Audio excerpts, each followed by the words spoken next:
Rumo à Europa, a caminho das eleições europeias, no Porto Canal, hoje com um frente a frente entre Duarte Costa, cabeça de lista do Volt, e também Gil Garcia, cabeça de lista do Movimento Alternativa Socialista. Sejam bem-vindos a este frente a frente. Muito obrigado desde já pela vossa presença e por terem aceitado o convite do Porto Canal. Propunha que começássemos por falar de imigração. É um dos temas que tem estado na ordem do dia desta pré-campanha eleitoral, quando estamos já a aproximar-nos dessas eleições. Começaria por si, Duarte Costa, se me permitir.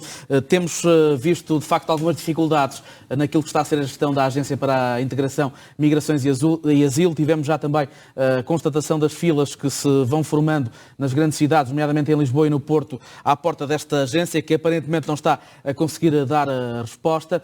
Onde é que está este problema, a origem deste problema? Só em Portugal, ou poderíamos ter, nesta matéria, uma resposta mais eficaz preparada pela União Europeia?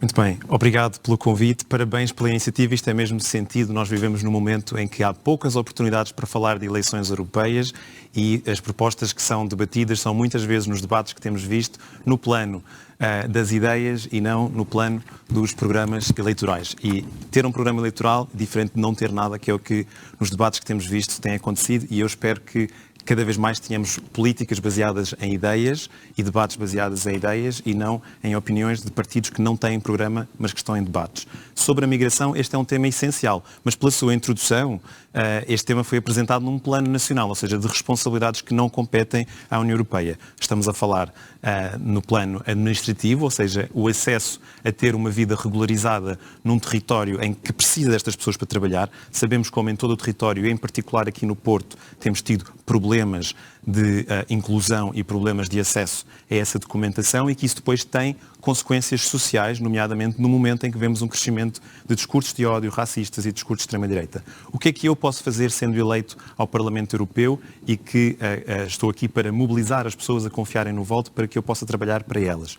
Nós queremos fazer um conjunto de iniciativas que já vêm em continuidade daquilo que estamos a fazer atualmente com o nosso eurodeputado, que elegeu este tema das migrações como prioritário. Em primeiro lugar, é preciso que as pessoas cheguem à Europa de forma segura e também do ponto de vista administrativo de forma regularizada. Nós apresentámos uma ideia e que foi aprovada e que está a ser implementada, que é o Talent Pool, ou seja, é uma plataforma online em que alguém que precisa de um imigrante, ou alguém que tem uma vaga de trabalho que não consegue recrutar na União Europeia, consegue rapidamente encontrar um match, ou seja, uma pessoa que tem o perfil certo fora da União Europeia. E quando esse match acontece, quando esse cruzamento acontece, o processo administrativo para atribuir o visto é mais rápido e, portanto, a pessoa já chega com toda a sua situação regularizada. Isto é uma forma da União Europeia ajudar os imigrantes a chegarem à União Europeia de uma forma muito mais regularizada e ajudar também os Estados-membros a terem menos carga administrativa, embora essa seja uma responsabilidade do Estado-membro. Depois, no plano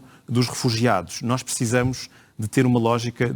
Primeiro é preciso entender que pessoas que são refugiadas são pessoas que estão a fugir de uma situação de guerra e de perseguição e que, pelo direito internacional, têm direito a estar na União Europeia e a pedir asilo aqui. O que nós temos que garantir é que estas pessoas, ao chegar à União Europeia, possam ser relocalizadas em todo o território e não haver uma pressão excessiva nas portas de entrada.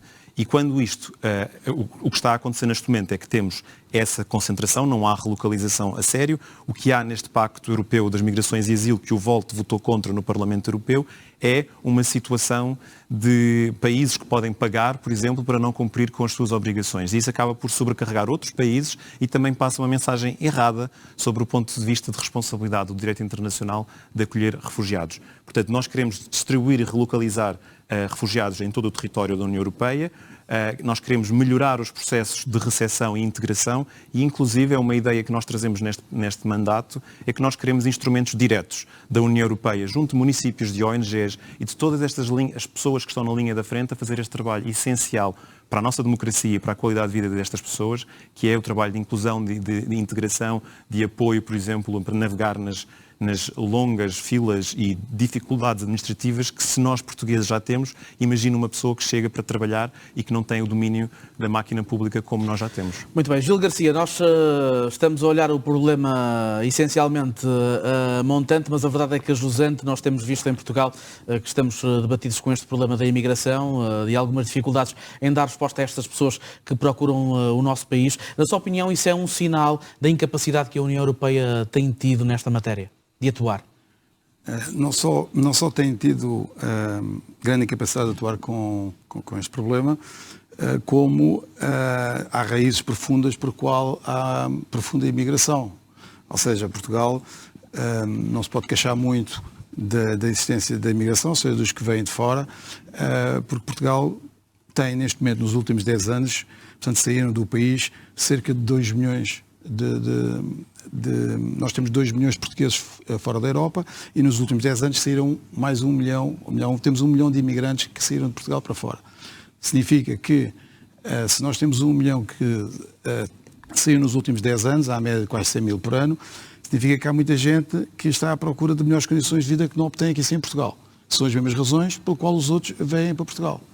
E dos imigrantes que vieram para Portugal, que ainda assim nós temos um saldo positivo em relação àqueles que saíram de Portugal, dos nossos imigrantes, que deixaram, ou estão a deixar neste momento nos cofres do Estado, perto de 2 mil milhões de euros para a Segurança Social, 1,8 exatamente. Isso significa que eles estão a deixar, ao trabalharem cá em Portugal, uma contribuição muito grande até para as reformas dos próprios portugueses, portanto, ou seja, os imigrantes estão a contribuir fortemente para a estabilidade da própria Segurança Social e o pagamento das reformas, deviam ser tratados com maior respeito. Portanto, acontece que desse dinheiro que entra dentro dos cofres do Estado, não está, digamos, a ser organizado, o Estado não está a ser organizado para regularizar a condição desses imigrantes e vemos essas filas que são completamente intoleráveis. E pior do que isso é o ódio que é destilado pela extrema-direita em toda a Europa, dando a entender que o problema que existe na Europa é a existência de imigrantes. Quando nós, sobre essa matéria, nós somos o país da Europa, de toda a União Europeia, que mais imigra. E somos o 8º do mundo que mais imigra. Portanto, isso devia dar que pensar, ou seja, e nós temos muita falta de mão de obra, porque se nós temos em 10 anos saíram 1 milhão de portugueses para fora, significa que não há quem trabalhe na restauração, não há quem trabalhe na agricultura, não há quem trabalhe no Algarve. Portanto, o que é pernicioso aqui é a extrema-direita dar a entender, e toda a gente sabe em que é que eu me estou a referir, apesar de terem obtido cerca de 1 milhão de votos nas últimas eleições, em que destilam em primeiro lugar um ódio aos imigrantes, como se eles fossem a causa do problema. Eles são os efeitos de um problema internacional, um problema de grandes dificuldades financeiras, porque senão também não teríamos tantos milhares de portugueses para sair.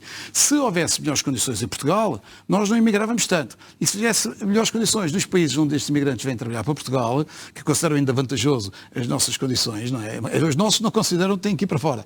E os outros têm que entrar. Portanto, há uma situação económica no mundo e de grande conflitualidade, de guerras que deviam desaparecer e que parece que tendem a aumentar, e isso é as causas pelo qual existe essa imigração. O Estado devia tratar com melhores condições, devia legalizar as condições desses imigrantes que estão em Portugal, até porque nós necessitamos dessa mão de obra. Olhando para essas condições de que fala de melhores condições para estas pessoas que estão a procurar o nosso país, e até entrando aqui num outro tema que tem que ver com a crise da habitação que vivemos, por exemplo, nós sabemos que muitas dessas pessoas não têm condições de habitabilidade e há neste momento em Portugal um problema nessa matéria, não só para quem está a chegar, mas para quem já cá vive. Se não for regulada esta forma destas pessoas entrarem em Portugal, não teme que por exemplo, nesta área da habitação, a crise se possa agravar ainda mais? Nós já temos pessoas, imigrantes, a viverem sem grandes condições em Portugal. Claro, é o Estado aí que tem que intervir. Na verdade, esse problema é transversal não só aos imigrantes que vêm trabalhar para Portugal, como para os próprios portugueses. Ou seja, hoje a juventude portuguesa, talvez seja até uma das razões por qual também tem que emigrar, é porque não tem condições de organizar a sua vida cá. As casas estão caríssimas, os quartos estão caríssimos, os salários que são pagos à nova geração são muito baixos. Repare que 1 em cada 3 jovens que imigra, portanto, tem salários mínimos em Portugal, não tem condições para alugar casas. Portanto, é evidente que esse é um problema, quer para os que imigram, os que vêm de fora, quer para os próprios portugueses. A única maneira tem que ser, para já, tem que haver a limitação, digamos, dos estrangeiros e daqueles vistos gold, de terem quase que prioridade em adquirir casas, ou seja, gente com muito dinheiro, que tem condições de comprar casas em Lisboa. Eles já não existem neste momento, os vistos gold. Acho que a abertura do atual governo, pelo que num dos debates que deu nos últimos dias na RTP, eu vi que havia a abertura do próprio governo de voltar, digamos, a abrir espaço para esse tipo de vistos, não é? E, portanto, ou seja, há 2 pesos e 2 medidas. Devia ser regularizado o alojamento local de modo a que não fosse tão intensivo como é atualmente, e devia haver um plano de construção de obras públicas que abrisse novos espaços para a habitação para os jovens. Duarte Costa, sobre esta matéria da habitação, nós sabemos que é um problema nacional e que o Governo nacional e português tem que resolver. Ainda assim, há espaço na União Europeia para fazer mais nesta matéria? Estas são eleições europeias, temos que nos focar no debate, naquilo que é possível fazermos no Parlamento Europeu, é isso que nos candidatamos. E, portanto, o plano dos vistos gold, o plano de políticas de habitação é uma competência exclusiva dos Estados-membros. Mas há áreas em que a União Europeia pode intervir. Mas nós sabemos, por exemplo, olhando para o plano da recuperação e resiliência, que nele, que é um instrumento criado pela União Europeia depois da pandemia, há uma estratégia para a habitação. Ou seja, a nível nacional são as decisões mas aprovado do pela Governo. União Europeia. Não há uma grande margem para a União Europeia ir contra. Mas eu vou responder à pergunta naquilo que eu posso fazer como eurodeputado se as pessoas confiarem em mim. Uma das iniciativas que nós queremos avançar neste mandato é a criação de um rendimento básico europeu, diferente do rendimento básico incondicional. O que é que isto significa? Significa um modelo para os economistas de impostos negativos para quem, trabalhando, tem um rendimento que não alcança um nível de poder de compra mínimo para ter uma vida digna. Sabemos que em Portugal isto é uma realidade grave. Na União Europeia, 13% da população europeia, 58 milhões de europeus, vivem nesta situação. Em Portugal, esta percentagem sobe para os 40%, 4 milhões de portugueses. Como é que isto funciona? Portanto, as pessoas que estão a trabalhar, e é muito importante que seja sobre este grupo da população para mobilizar pessoas para o mercado de trabalho, que eventualmente possam não estar a trabalhar, terem um incentivo de ter uma correção no seu rendimento com uma subvenção direta da União Europeia para saírem da pobreza extrema. Esta é uma medida que nós podemos avançar. Os tratados da União Europeia já permitem este tipo de intervenção de solidariedade social da União Europeia de forma acumulativa, digamos assim, com as seguranças sociais dos Estados-membros. Nós queremos fazer isto e temos medidas até para financiá-las no plano europeu. Por outro lado, uma coisa que eu queria trazer, até porque estamos no Porto Canal, e quem nos está a ouvir provavelmente são pessoas aqui da cidade do Porto ou da região Norte. O Norte é uma região muito importante para o país e para a União Europeia. O último relatório da coesão da Comissão Europeia mostra que a região Norte tem tido um destaque no conjunto das regiões da União Europeia em termos de crescimento e de competitividade. Sabemos que é aqui um motor económico e industrial do país, também a região centro, o distrito de Aveiro, o distrito de Coimbra e o distrito de Leiria, mas tem um problema de talento. Nós, neste momento, e esse relatório aponta para isso, há uma perda de população entre os 15 e os 39 anos, já acima da média da União Europeia, que está a colocar um problema de abastecimento, digamos assim, ou de disponibilidade de pessoas na região para trabalhar. E eu estive reunido, por exemplo, com a Associação Empresarial do Minho, com a Associação Industrial do Distrito de Aveiro, e claramente nestas reuniões o que eu sinto são duas coisas. Por um lado, os empresários e, sobretudo, as pessoas que têm pequenas e médias empresas sabem a importância do projeto europeu, deste mercado único, que é aqui que está a competitividade dos seus serviços, mas, por outro lado, também sabem que estão a ter dificuldades gigantes para encontrar pessoas para crescer os seus negócios e estão a ter também dificuldades de competitividade porque a União Europeia está a perder relevância. E que motivos apontam do Duarte Costa para não conseguirem segurar esses talentos? A habitação, por exemplo, é um dos problemas? Um dos problemas é os baixos salários. Sabemos que os jovens estão a sair porque em Portugal não pagamos salários europeus.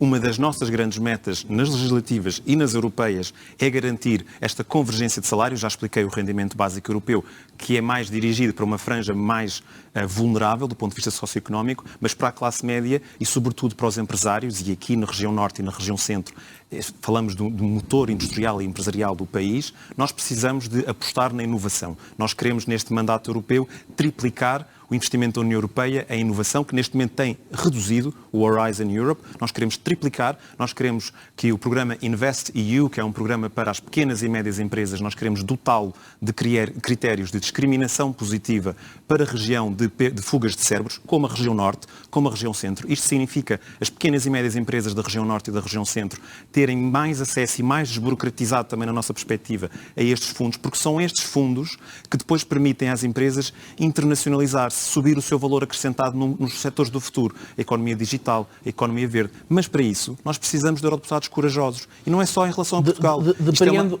da sua intervenção de que não acredita numa solução europeia para a crise da habitação que se vive neste momento em Portugal. Nós, para termos soluções europeias na crise da habitação, nós temos que dotar a União Europeia desses meios. E nós, como sabe, o VOLT defende cada vez mais um processo de federalização da União Europeia. O que é que isto significa? Nós temos um modelo de soberania, e já agora a soberania é um modelo, é algo que é detido pelo povo, e o povo determina a quem dá poder por eleições. Portanto, o que nós queremos é que o governo da União Europeia tenha esse pilar democrático que neste momento não existe, a Comissão Europeia não é eleita, e esse pilar federal da União Europeia pode, por exemplo, passar a ter competências sobre a habitação. Ainda assim, nós queremos criar uma agência europeia da habitação e também queremos que haja fundos europeus especificamente dirigidos para municípios que têm déficits graves da habitação pública, que é o caso de Portugal, 2%, quando a média europeia é 10%. E é a realidade de outras cidades europeias. Há muito que a União Europeia pode fazer, mas é preciso reformá-la. E é preciso, nestas eleições, eleger eurodeputados que têm ideias concretas para isso. Porque eu só terminar, não tenho visto nos outros debates, com os partidos que têm assento parlamentar na Assembleia da República, não tenho visto esta clareza, que ideias, só vejo intenções de queremos ajudar a Ucrânia, queremos recursos próprios para a União Europeia, mas como é que vão fazer isso no Parlamento Europeu? Ainda bem que toca nessa questão, porque eu gostava também, nos minutos que ainda nos faltam, onde é que está o programa eleitoral desses partidos? E que são poucos de olhar para o contexto mundial, ao qual a Europa e a União Europeia também não fica imune, desde logo a guerra na Ucrânia, também o conflito no Médio Oriente que vivemos atualmente, todas essas questões, e depois a necessidade também de um alargamento da União Europeia que está a ser discutido nestas eleições, nesta pré-campanha eleitoral, e será certamente também na campanha, essa necessidade de alargamento. Qual a posição do Volt e qual a abertura para um alargamento da União Europeia? O Volt, aliás, alinhado com a posição do povo português, é um dos partidos a nível europeu que mais defende a solidariedade com o povo ucraniano. Isto significa alargamento, aliás, alargar a União Europeia à Ucrânia é uma política de defesa e segurança da União Europeia. Mas, para além disso, a solidariedade no plano financeiro, no plano humanitário e também no plano de acolhimento dos refugiados. Nós somos o único partido em Portugal que defende abertamente um caminho para termos forças armadas europeias. O que é que isto significa? No plano europeu, nós precisamos de ter, na nossa visão, caminhar para, em vez de termos este investimento nacional, que se fosse somado, nós tínhamos uma capacidade militar muito maior, nós caminharmos para termos forças armadas europeias, inicialmente em paralelo com as nacionais.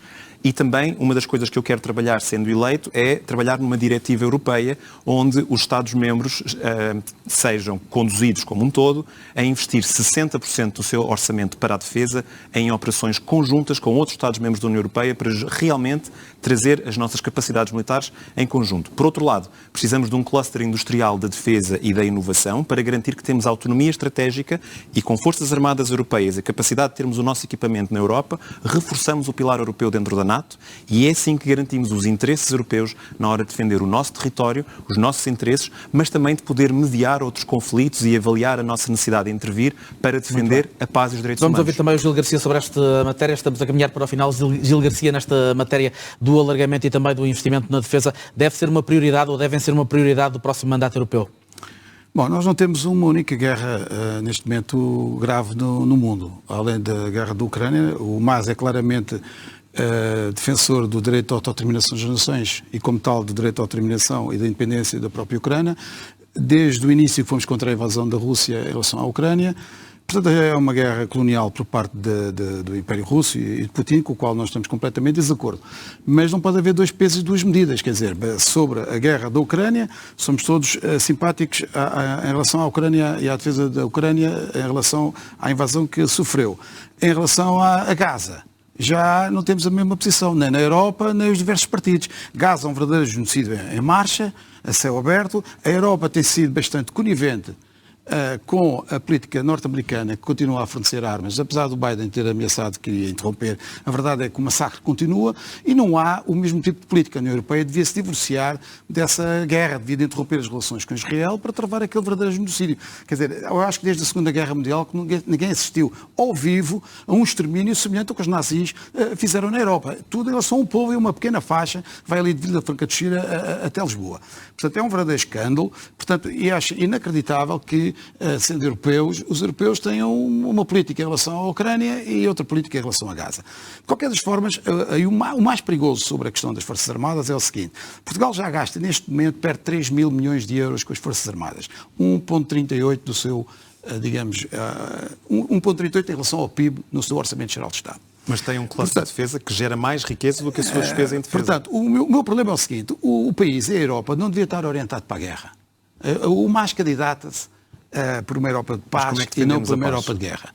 Portanto, ou seja, nós estamos completamente contra que a Europa, digamos, alimente a política de guerra que está a ser digamos, encomendada praticamente pelas grandes potências. Neste momento toda a gente sabe que os Estados Unidos, a Rússia e a China estão a disputar o domínio económico, político e militar dos recursos do conjunto do planeta. Mas como é que defendemos o povo ucraniano?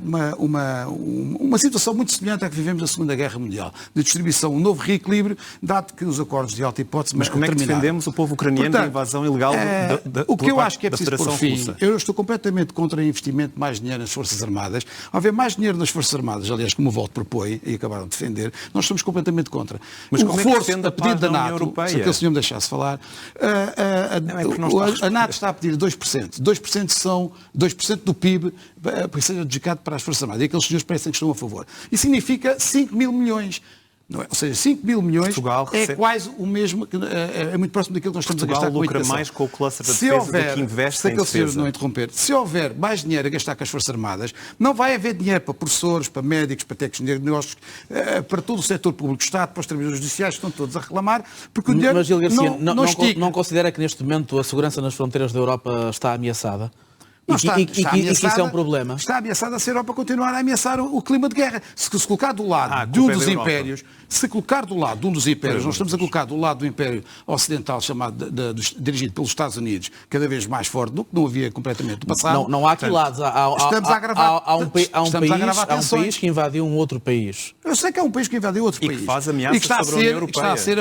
Está a ser apoiado com milhões de euros. Mas qual era então a solução? O que eu estou a dizer é que é preciso desnuclearizar para a defesa da Ucrânia. Era que a Ucrânia se defendesse sozinha. Ouça, se o Estado português sem e a União Europeia e da NATO, à Rússia, como diz o candidato do Chega. O problema aqui o candidato do Chega defende essa ideia que a Rússia deve... a Ucrânia se deve juntar à Rússia. O candidato do Chega é a favor da guerra, não, é a favor da guerra. O mais incrível é que Mas e Chega defendem a mesma posição, que é a Ucrânia deve subjugar-se à Rússia para promover a paz. Eu ainda não disse uma palavra sobre aquilo que vocês defendem, portanto, tem calma. Depois as tuas posições, o teu programa... A questão da paz é fundamental. Não, vocês são a favor de mais dinheiro para as Forças Armadas. Que é importante ficar vocês são mais dinheiro para as Forças Armadas e significa preparação do país para integrar a guerra. Aliás, o general Gouveia Melo até já disse que nós tínhamos que preparar para morrer. Eu acho trágico. Um país que teve 13 anos de guerra em África, com um problema semelhante com o que... Era a mesma coisa. Nós, naquela altura, éramos uma espécie de Rússia em relação a Angola, Moçambique, Guiné, e já nos esquecemos disso. Portanto, o país teve 13 anos de guerra, teve milhares de mortos e teve milhares de pessoas, digamos, com problemas físicos, motores. Bom, esse clima que tinha desaparecido desde o 25 de Abril está a ser colocado em cima da mesa em nome de interesses, inclusive, que não são os interesses europeus. São os interesses norte-americanos. Não podemos estar dentro da União Europeia só para algumas coisas e depois colocar-nos neutros para outras. Olha, isso é o que nós devíamos focar. O que devia haver na União Europeia, que aqueles senhores não defendem, não é um rendimento básico, era um salário mínimo europeu. Porquê é que não há um salário mínimo europeu? Há 16 países da União Europeia. Porquê é que é mais difícil o um mais salário propõe nas próximas eleições, se eu for eleito deputado europeu, a primeira coisa que eu vou propor é um salário mínimo europeu de 1.300 euros. Que só para Portugal, só para ter uma ideia, o efeito que isso teria, há 16 países com salário mínimo abaixo dos 1.300 euros. E que não é nada de grande fortuna. Só que beneficiava 16 países da Europa, entre eles Portugal. Portugal tem 800 mil pessoas que estão a ganhar um salário mínimo de 800 euros. Só aí nós tínhamos uma progressão no nível de vida das pessoas que eventualmente evitava até tantos portugueses emigrarem para fora. E, eventualmente, outros que imigram para cá. Portanto, o salário mínimo é indispensável. Há uma última medida. Temos que fechar. Vou fechar. Para concluir. Uma última medida é o seguinte. As pessoas não falaram ainda das mordomias e dos privilégios dos deputados europeus. Nem aquele senhor. Os privilégios dos deputados europeus é escandaloso. O salário do deputado europeu são 10 mil euros.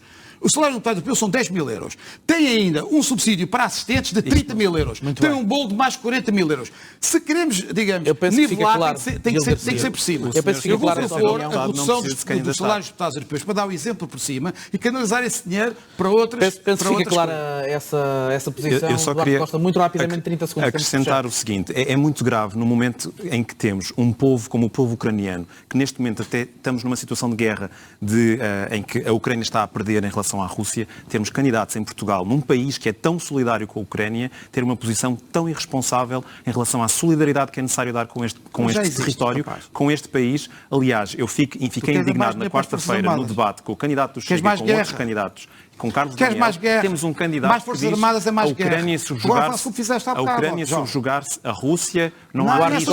Gil Garcia, muito obrigado pela democracia deste tipo. Muito obrigado pela vossa presença. Eu creio que ficaram aqui claras as posições de ambos. Muito obrigado e até uma próxima.